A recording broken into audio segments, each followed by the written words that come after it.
नदी में ये ननकी नहाए दे। अरे रिसोर्ट तनी लाहे लाहे जाए दे। देखो अपना नदी में ये ननकी नहाए दे।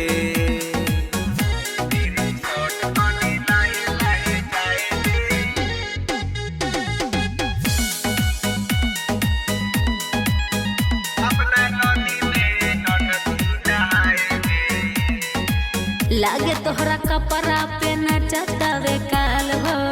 अब वही उमर हमर बाटे 16 साल हो। तोहरा जवनिया के चढ़ल बाटे नासा। सटल रहे ऐसे जैसे सटल रहे लासा।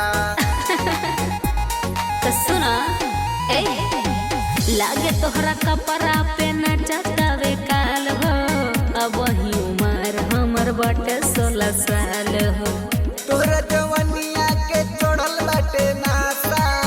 सटल रहे ऐसे जैसे सटल रहे लासा। ओहो बिना बात के ही रात बीती जाए दे। अच्छा बीती जाए दे। ओहो रिसोर्ट तनी लाहे लाहे जाए दे। अपना नदी में ये ननकी नहाए दे। अरे रिसोर्ट तनी लाहे लाहे जाए दे। देखो अपना नदी में ये ननकी नहाए दे। रिसोर्ट तनी लाहे लाहे जाए दे। अपना नदी में ये ननकी नहाए दे। अपना नदी में ये ननकी नहाए दे। शिवजी भंगेड़ी तो हर बिगड़ल बचाल हो। मन बतुला गता करा के बवाल हो।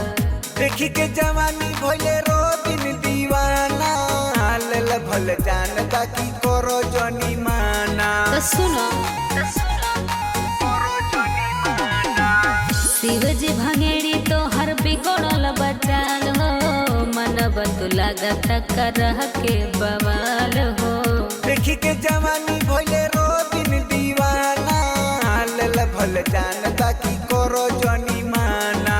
ना ना गोलू गुप्ता के ही भर खाए दे। अच्छा खाए दे। ओहो रिसोर्ट तनी लाहे लाहे जाए दे। अपना नदी में ये ननकी नहाए